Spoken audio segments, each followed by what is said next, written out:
Thanks for clicking in to Grant County's Athlete of the Week. I'm your host, Katrina Blackman. Before we dive into this week's athlete, let's take a quick look at the nominees. From Eastbrook Track and Field, Ashton Needler.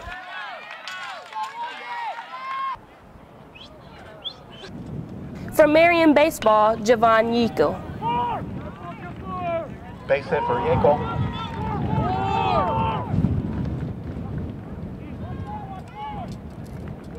From Oak Hill Baseball, Corbin Cruey. Congrats on being nominated for Athlete of the Week. This week's athlete is a tennis player from Marion High School. Let's take a closer look at what Coach Porter and Sasha Glickfield have to say about her career at Marion and her future plans as she accepts Athlete of the Week.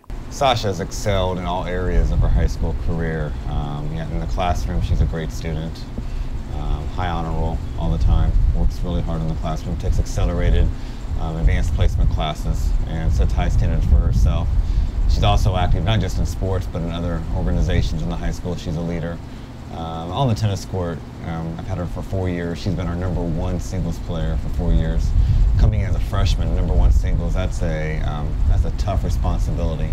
And Sasha has done great. She has been a first team all conference all 3 years so far, all district all 3 years. And then last year she elevated to second team all state. And she's beaten a few all state players along the way during her career.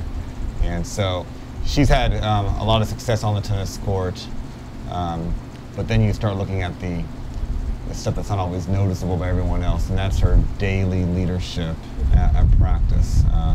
She sets the tone for how hard she works. Here she is, the best player on the team. She's working just as hard as anybody else. She takes constructive criticism really well. She knows that there's things in her game that she needs to work on, even as a senior. And right now we're working on those to make her senior year the best year possible for her. It's a little harder this semester because I'm in a lot of AP classes, so I'm trying to study for those and do practice and practice outside of practice. So at the end of the year it's getting a little bit harder, but it wasn't that bad at the beginning of the year. I think it helps you build as a person to be an athlete and a student, because it's helped me be a little bit more responsible because I have to balance my schedule a little bit more. So I think overall it's helped me. I'm a little sad because I know I'm not playing in college, but I love my team, and so I'm just looking forward to this season. Hopefully it's a good one. Sasha, we wish you best of luck with the rest of your season. Thanks for watching. I'm Katrina Blackman. Make sure to click in next week to find out which student athlete will be crowned. You're watching Grant County's Athlete of the Week.